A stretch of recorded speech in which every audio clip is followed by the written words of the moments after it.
नमस्कार, मैं मयंक विश्वकर्मा। इस लेक्चर में बात करने वाले हैं कक्षा 9th के मैथ्स के उन सभी महत्वपूर्ण प्रश्नों की जो कि वार्षिक परीक्षा 2021 के लिए बहुत ही महत्वपूर्ण हैं।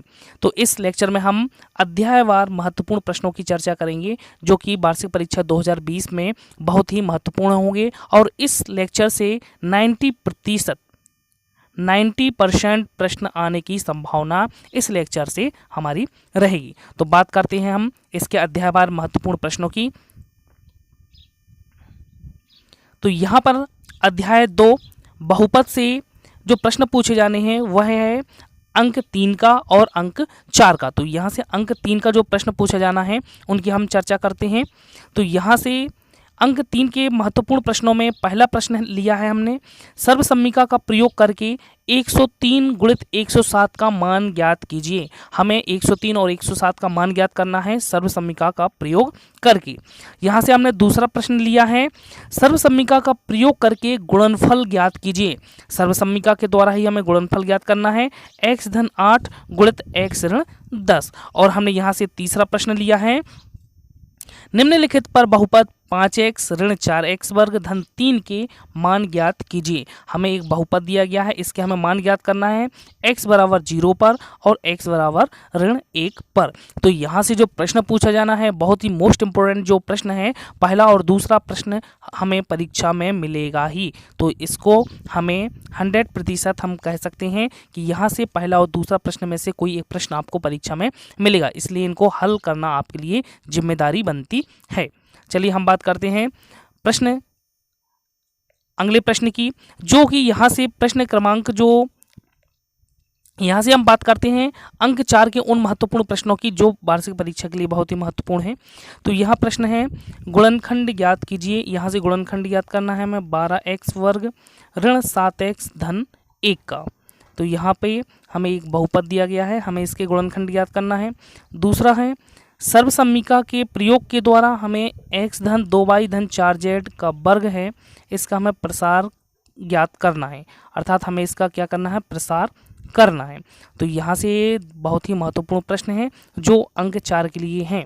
और यहाँ से तीसरा प्रश्न हमने लिया है कि 2x धन 1 के ऊपर 3 की घात लगी है का प्रसार कीजिए। तो हमें इसमें a धन b का वर्ग वाला फॉर्मूला q वाला फॉर्मूले को अप्लाई करके हमें इसको हल करना है। तो ये जो प्रश्न है बहुत ही महत्वपूर्ण है। हमने चौथा प्रश्न यहाँ से लिया है कि बहुपद x के ऊपर 3 की घात धन 3x वर्ग धन 3x धन 1 को x धन 1 से भाग देने पर हमें दिए गए बहुपद में इस छोटे वाले बहुपद से भाग देना है और हमें शेषफल ज्ञात करना है कि इसका शेषफल क्या होगा। तो यह प्रश्न जो है बहुत ही महत्वपूर्ण है जो कि 2021 के लिए बहुत ही महत्वपूर्ण है। तो इन प्रश्नों को आपको हल करना बहुत ही ज़रूरी है। बात करते हैं हम अध्याय 3 निर्देशांक ज्यामिति। तो निर्देशांक ज्यामिति से हम देख लेते हैं किस प्रकार के प्रश्न परीक्षा में पूछे जाएंगे। तो यहाँ से अंक 2 का जो प्रश्न है उनकी हम चर्चा कर लेते हैं। तो अंक 2 के प्रश्नों में पहला प्रश्न है, कार्तीय तल किसे कहते हैं, मूल बिंदु किसे कहते हैं, इसकी हमें परिभाषा लिखना है। दूसरा प्रश्न हमने लिया है, कार्तीय तल में किसी बिंदु की स्थिति का निर्धारण करने वाली क्षैतिज और ऊर्ध्वाधर रेखाओं के नाम लिखिए। बहुत ही महत्वपूर्ण प्रश्न है यह, 100% हम बोल सकते हैं कि यह पेपर में पूछा जाएगा। और यहाँ से एक प्रश्न पूछा जाएगा कि निम्न बिंदुओं ए और बी में भुज और कोटि का निर्धारण कीजिए, अर्थात हमें 2 बिंदु दिए रहेंगे या एक बिंदु दिया रहेगा, हमें भुज और कोटि का मान पूछा जाएगा। तो यहाँ ए ऋण 3 5 है, इसमें भुज और कोटि बतलाना है, और बी बिंदु है 4 ऋण 1, इसमें भी हमें भुज और कोटि को बतलाना है। यहाँ हम बात कर लेते हैं अंक 4 के प्रश्नों की कि अंक 4 के कौन से प्रश्न इस अध्याय से बहुत ही महत्वपूर्ण हैं। तो यहाँ पर कार्तीय तल में बिंदु 3 1 0 5 ऋण 3 5 और ऋण 2 4 को दर्शाइए, अर्थात हमें कार्तीय तल बनाना पड़ेगा और इसमें इन बिंदुओं को दर्शाना होगा। दूसरा प्रश्न यहाँ पे है, किस चतुर्थांश में या किस अक्ष पर बिंदु ऋण 2 4 3 ऋण 1 1 2 ऋण 3 5 स्थित हैं। तो किस में, पहले चतुर्थांश में, द्वितीय में या तृतीय में या फिर फोर्थ में, तो हमें इनको बतलाना पड़ेगा। बात कर लेते हैं हम आगे प्रश्नों की। तो निम्न बिंदुओं को ग्राफ पर दर्शाइए। ग्राफ पर हमें दर्शाना है या चतुर्थांश में हमें इनको बतलाना है कि ए 2 ऋण 2 है, बी ऋण 1 ऋण 1 है, सी ऋण 3 5 है और डी 1 2 है। तो इन बिंदुओं को ग्राफ में हमें बतलाना है कि ये बिंदु कहाँ पर स्थित हैं। चौथा हमने प्रश्न लिया है, आकृति देखकर निम्नलिखित प्रश्नों के उत्तर दीजिए। हमें एक आकृति दी जाएगी और उसमें हमें इन प्रश्नों के उत्तरों को देना पड़ेगा, जैसे कि बिंदु डी की कोटि, बिंदु ए का भुज, बिंदु बी किस चतुर्थांश में स्थित है, इसको हमें बतलाना पड़ेगा, और निर्देशांक ऋण 5 ऋण 2 का द्वारा पहचाना गया बिंदु। अर्थात हमें यहाँ पर एक इस तरीके से चित्र दिया रहेगा, तो इसमें हमें बिंदु डी दिया रहेगा, कहीं कहीं बिंदु ए दिया रहेगा और बिंदु बी दिया रहेगा और कोई बिंदु लिखा रहेगा ऋण 5 ऋण 2। तो इस तरीके से हमें यहाँ पर होगा ये चूंकि बिंदु, तो हमें इस बिंदुओं को पहचानना है और इसको हमें लिखना है इनके प्रश्नों के उत्तर। तो ये प्रश्न जो हैं अंक 4 के लिए अध्याय 3 से बहुत ही महत्वपूर्ण है कि कार्तीय तल में बिंदुओं को दर्शाना, किस चतुर्थांश में बिंदु स्थित हैं, ग्राफ पेपर पर बिंदुओं को दर्शाना और आकृति देखकर हमें उनके बिंदुओं को भुज या कोटि या निर्देशांकों को पहचानना। तो इस तरीके से हमने अध्याय 3 में 2 और 4 अंक के प्रश्नों को देखा। हम बात करते हैं अध्याय 6 से रेखाएं और कोण से उन महत्वपूर्ण प्रश्नों को जो वार्षिक परीक्षा 2021 के लिए बहुत ही महत्वपूर्ण हैं। अंक 2 के प्रश्नों को यदि हम देखें तो यहाँ से प्रश्न है, प्रतिवर्ती कोण को समझाइए। प्रतिवर्ती कोण क्या होता है? तो चूंकि ये प्रतिवर्ती कोण जो होता है उसका मान 180 अंश से अधिक होता है, लेकिन उसका मान 360 से कैसा होता है? कम होता है। यही इसकी डेफिनेशन हो जाएगी प्रतिवर्ती कोण की। इस तरीके से दूसरा प्रश्न हमने लिया है, किसी त्रिभुज के कोणों का अनुपात हमें दिया गया है 2:3:4। तो त्रिभुज के तीनों कोण ज्ञात हमें करना है। तो पहला प्रश्न है प्रतिवर्ती कोण को समझाइए। दूसरा हम कह सकते हैं त्रिभुज के हमें अनुपात दिए हैं कोणों के, हमें कोणों को ज्ञात करना। तीसरा प्रश्न यहाँ से पूछा जा सकता है कि न्यून कोण, अधिक कोण और सम कोण को चित्र द्वारा समझाइए। तो हमें इन तीनों कोणों को क्या करना है? चित्र के द्वारा समझाना है। और चौथा प्रश्न पूछा जा सकता है कि शीर्षाभिमुख कोण को परिभाषित कीजिए, कि शीर्षाभिमुख कोण क्या होता है, इसकी परिभाषा क्या होगी। तो इस तरीके से ये 4 प्रश्न जो हैं इनमें से कोई एक प्रश्न जो है 2021 के लिए बहुत ही महत्वपूर्ण है। यह अंक 3 के यदि हम प्रश्नों की बात करें तो यहाँ पर पहला अंक है, आकृति में, इस आकृति में पी क्यू और आर एस परस्पर बिंदु ओ पर प्रतिच्छेद करती हैं और यदि कोण पी क्यू एस जो है वह हमें दिया गया है 100 अंश या 100 डिग्री हमें दिया गया है, तो आर ओ क्यू ज्ञात करना है और पी ओ आर हमें दो कोणों के मान जो हैं ज्ञात करना है। तो यहाँ से हम दूसरा प्रश्न देखते हैं। दूसरा प्रश्न है, आकृति में, इस आकृति में हमें कोण पी क्यू आर और कोण पी आर क्यू दोनों हमें बराबर दिए गए हैं। तो हमें सिद्ध करना है कि कोण पी क्यू एस और कोण पी आर टी भी कैसे होते हैं? बराबर होते हैं। तो हमें इस प्रश्न में इन दो कंडीशंस को लेके हमें, तो इस प्रकार हमें इस प्रश्न को हल करना है। हम बात करते हैं तीसरे प्रश्न की। तो यहाँ पर दिया गया है इस आकृति में कि ए बी और सी डी परस्पर बिंदु ओ पर प्रतिच्छेद करती हैं, और कोण ए ओ सी और कोण सी ओ बी का अनुपात जो है 4:5 हमें दिया गया है। तो सभी कोण हमें ज्ञात करना है। तो हमें इसमें दो कोणों का युग्म जो है उसका हमें अनुपात दिया गया है और हमें शेष कोणों को हमें ज्ञात करना है। बात करते हैं अगले प्रश्न की।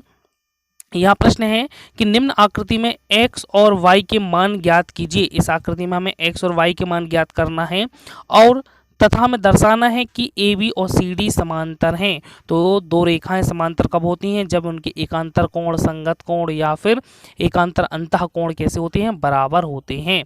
तो हम इस तरीके से हम बतला देंगे कि ये क्या है, दोनों रेखाएं समांतर हैं और इनको हम कोण भी ज्ञात कर सकते हैं। चलिए, इस लेक्चर में हमने देखे इन 4 प्रश्नों को देखा जो कि अंक 3 में पूछे जा सकते हैं। हम बात करते हैं अध्याय 7 की, त्रिभुज की। तो यहाँ से अध्याय 7 जो त्रिभुज है, यहाँ से अंक 4 का एक प्रश्न पूछा जाना है जो बहुत महत्वपूर्ण है। तो यहाँ से हम देखते हैं अंक 4 के महत्वपूर्ण प्रश्नों में पहला प्रश्न है कि त्रिभुज एबीसी में कोण ए का समद्विभाजक ईडी भुजा बीसी पर लंब है। तो दर्शाना है कि ए बी बराबर ए सी और त्रिभुज एबीसी एक समद्विबाहु त्रिभुज है। तो हमें इस प्रश्न को लेकर हल करना है। दूसरा प्रश्न है त्रिभुज एबीसी एक समकोण त्रिभुज है और कोण ए 90 अंश है। तो ये क्या हो गया, समकोण त्रिभुज हो गया और इसमें ए बी और ए सी क्या है, बराबर हैं। तो कोण बी और सी ज्ञात करना है, हमें कोण बी और सी के मान ज्ञात करना है।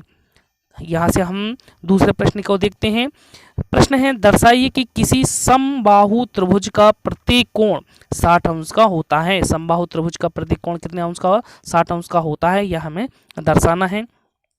यहाँ से प्रश्न क्रमांक 4 की बात करें कि त्रिभुज, यहाँ प्रश्न 4 है चतुर्भुज ए बी सी डी में, यहाँ दिख रहा है चतुर्भुज ए बी सी डी में ए सी और ए डी बराबर हैं और कोण ए बी और ए बी कोण ए का समद्विभाजक है। यहाँ पर ए बी जो है कोण ए का समद्विभाजक है। तो हमें दर्शाना है कि त्रिभुज ए बी सी और त्रिभुज ए बी डी आपस में सर्वांग सम है। तो इस प्रश्न को हमें हल करना है। तो इस तरीके से हमने अध्याय 7 त्रिभुज से इन 4 प्रश्नों को देखा है जो बहुत ही महत्वपूर्ण है और इन 4 प्रश्नों में से ही एक प्रश्न जो है वार्षिक परीक्षा 2021 में पूछा जाएगा। हम बात करते हैं अध्याय 8 चतुर्भुज की। तो अध्याय 8 जो चतुर्भुज है, यहाँ से अंक 3 के प्रश्नों की हम चर्चा कर लेते हैं। प्रश्न है एक चतुर्भुज के कोण हमें अनुपात दिए गए हैं, कोणों के 3:5, 5:9, 13 के अनुपात में है।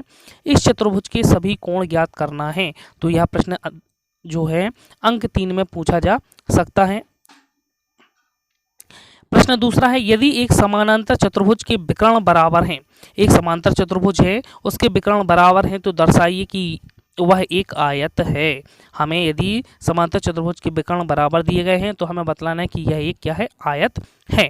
यहाँ से तीसरा प्रश्न पूछा जा सकता है कि समांतर चतुर्भुज के 3 गुणधर्म लिखिए। 3 गुणधर्म उसकी बातों को पूछा जा सकता है। और यहाँ से चौथा प्रश्न है आयत के कोई 3 गुण लिखिए। यहाँ इन 2 प्रश्नों में से एक प्रश्न जो है 100% हम बोल सकते हैं कि वार्षिक परीक्षा में पूछा ही जाएगा। बात करते हैं हम अध्याय 10 व्रत की। तो व्रत से एक प्रश्न है जो अंक 4 में पूछा जाना है। हम बात करते हैं इसके अंक 4 के प्रश्न की। तो पहला प्रश्न है सिद्ध कीजिए कि व्रत के केंद्र से जीवा को समद्विभाजित करने के लिए खींची गई रेखा जीवा पर लंब होती है। यह एक प्रमेय होता है जिसको हमें सिद्ध करना है। यहाँ दूसरा प्रश्न है सिद्ध कीजिए कि एक वृत्त के केंद्र से जीवा पर डाला गया लंब जीवा को समद्विभाजित करता है। तो इसी प्रश्न का ये विलोम है।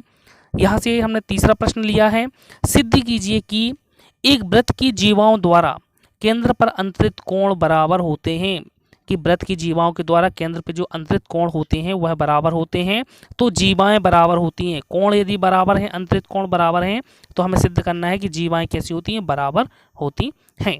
यहाँ से चौथा प्रश्न हमने लिया है चक्रीय समानांतर चतुर्भुज। चक्रीय समांतर चतुर्भुज आयत होता है। एक चक्रीय समानांतर चतुर्भुज जो होता है वह कैसा होता है, एक आयत होता है। इसको भी हमें सिद्ध करना है। यहाँ से हमने पांचवा प्रश्न लिया है सिद्ध कीजिए कि एक ही वृत्तखंड के कोण बराबर होते हैं। इसको भी हमें सिद्ध करना है। और यहाँ से पांचवा प्रश्न है एक वृत्त की त्रिज्या 5 सेंटीमीटर, वृत्त के केंद्र से जीवा की दूरी 3 सेंटीमीटर, तो जीवा की लंबाई ज्ञात कीजिए। तो यहाँ से मोस्ट इम्पोर्टेंट यदि प्रश्नों की बात करें तो यह पहला प्रश्न जो है और दूसरा प्रश्न और ये तीसरा प्रश्न और ये लास्ट वाला पांचवा प्रश्न जो है बहुत ही महत्वपूर्ण है। इन 4 प्रश्नों में से एक प्रश्न आपको परीक्षा में देखने को मिलेगा वार्षिक परीक्षा 2021 में। हम बात कर लेते हैं अध्याय 11 रचनाएं की। तो यहाँ से एक प्रश्न जो है वार्षिक परीक्षा में पूछा जाना है अंक 4 का। तो यहाँ से रचनाओं से अंक 4 का जो प्रश्न पूछा जाना है वह है कि प्रकार की सहायता से 60 डिग्री का कोण बनाकर उसके समद्विभाजक की रचना कीजिए। तो ये बहुत ही महत्वपूर्ण प्रश्न है कि हमें 60 अंश का कोण बनाना है, फिर उसका समद्विभाजक खींचना है। दूसरा प्रश्न पूछा जाएगा कि एक त्रिभुज की रचना कीजिए जिसमें BC हमें 7 सेंटीमीटर है, कोण B 75 अंश दिया गया है और AB और AC बराबर 13 सेंटीमीटर दिया जाएगा। तो हमें एक त्रिभुज की रचना करनी होगी। और तीसरा प्रश्न है, एक समबाहु त्रिभुज की रचना कीजिए जिसकी एक भुजा 5 सेंटीमीटर है। चूंकि हम जानते हैं समबाहु त्रिभुज की प्रत्येक भुजा 5 सेंटीमीटर होती हैं। तो इस प्रकार इन 3 प्रश्नों में से आपको 2 प्रश्न जो हैं वार्षिक परीक्षा 2021 में आपको देखने को मिलेंगे। बात करते हैं हम अध्याय 12 जो कि हीरोन का सूत्र होता है। यहाँ से जो प्रश्न है अंक 4 का एक प्रश्न पूछा जाना है। यहाँ से पहला प्रश्न है, एक त्रिभुज की भुजाएं हमें 15 सेंटीमीटर, 28 सेंटीमीटर, 41 सेंटीमीटर दी गई हैं, तो इसका क्षेत्रफल ज्ञात कीजिए। यहाँ से बात करते हैं हम दूसरे प्रश्न की। तो एक त्रिभुज का क्षेत्रफल ज्ञात कीजिए जिसकी भुजाएं 8, 11, 13 सेंटीमीटर हैं। अर्थात यहाँ से एक प्रश्न पूछा जाएगा जिसको हीरोइन के सूत्र का फॉर्मूला लगा के हमें क्या करना पड़ेगा, त्रिभुज का क्षेत्रफल ज्ञात करना पड़ेगा।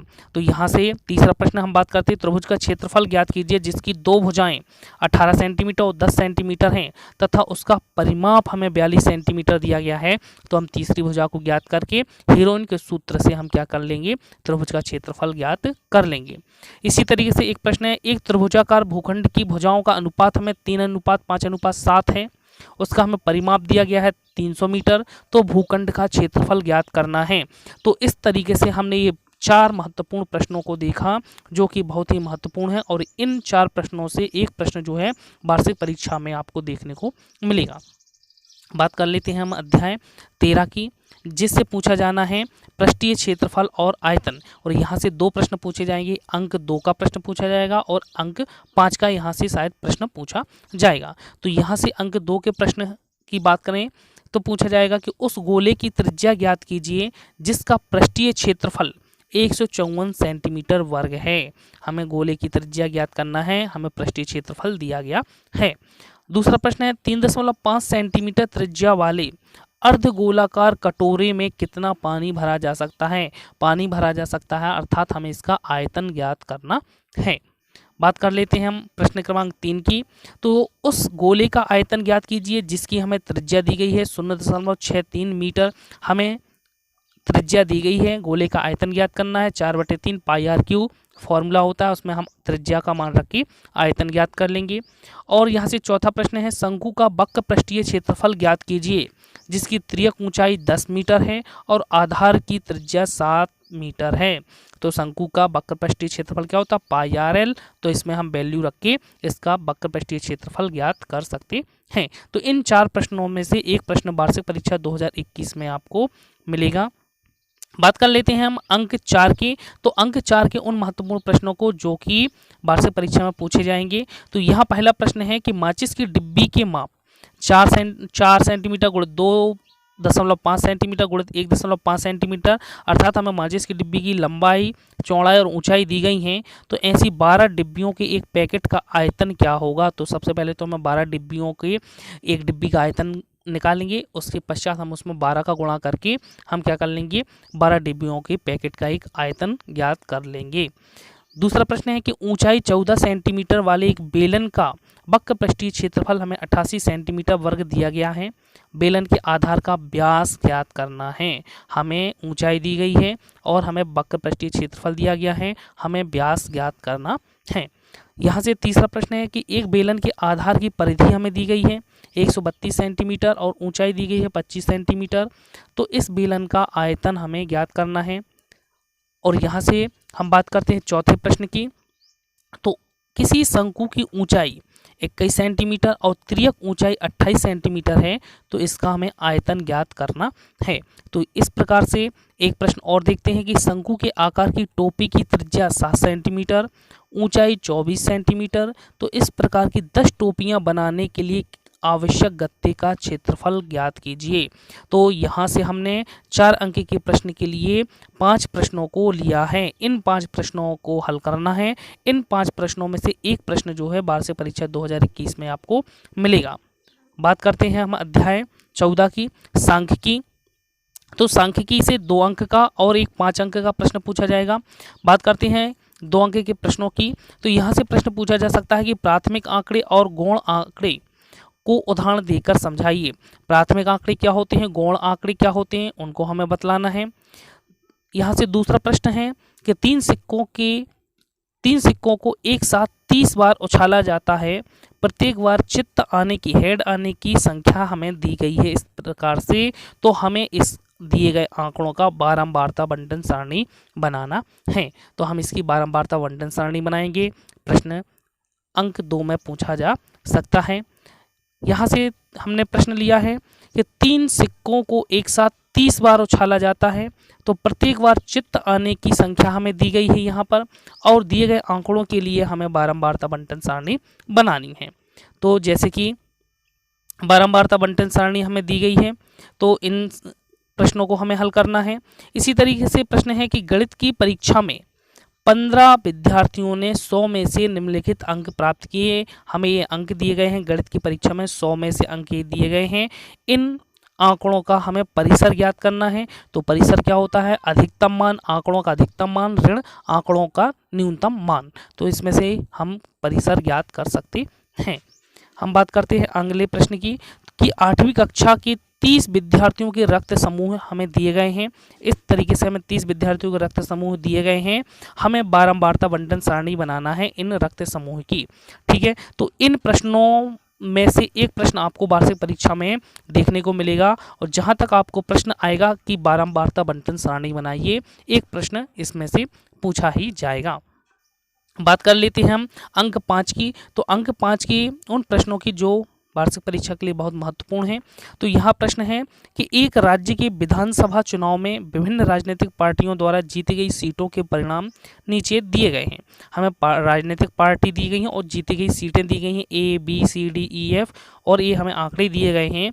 तो मतदान के परिणामों को निरूपित करने वाला एक दंड आलेख बनाना है, दंडालेख बनाना है, और किस राजनीतिक पार्टी ने अधिकतम सीटें जीती हैं यह हमें बतलाना है। तो दंडालेख बनाने के साथ साथ अधिकतम सीटें जीतने वाली राजनीतिक पार्टी का नाम भी बतलाना है। प्रश्न यहाँ पर दूसरा है कि दी गई सारणी के लिए आयत चित्र बनाइए। जिस प्रकार हम दंडालेख बनाएंगे उसी तरीके से आयत चित्र को भी बनाना हम सीख चुके हैं। तो इस दी गई सारणी के लिए हमें आयत चित्र बनाना है। ठीक है, हम बात करते हैं अगले प्रश्न की कि 8वीं कक्षा के 30 विद्यार्थियों के रक्त समूह हमें ये दिए गए हैं। इन आंकड़ों को बारंबारता बंटन सारणी के रूप में प्रस्तुत करना है, बारंबारता बंटन सारणी बनाना है। बताइए कि इन विद्यार्थियों में कौन सा रक्त समूह अधिक सामान्य है, अधिक सामान्य कौन सा रक्त समूह है, और कौन सा रक्त समूह विरलतम रक्त समूह है। इन दो प्रश्नों के उत्तर भी हमें बारंबारता बंटन सारणी को बनाने के पश्चात देना है। हम आगे बात करते हैं प्रश्न की कि निम्नलिखित बारंबारता बंटन सारणी से नीचे दिए गए प्रश्नों के उत्तर दीजिए। हमें ये बंटन सारणी दी गई है, हमें इनके प्रश्नों के उत्तर देना है। प्रश्न है कि वर्ग अंतराल की माप क्या है, तो यहाँ वर्ग अंतराल को देखना है। किस वर्ग अंतराल की बारंबारता सबसे अधिक है यह बतलाना है। किस वर्ग अंतराल की बारंबारता कम है बतलाना है।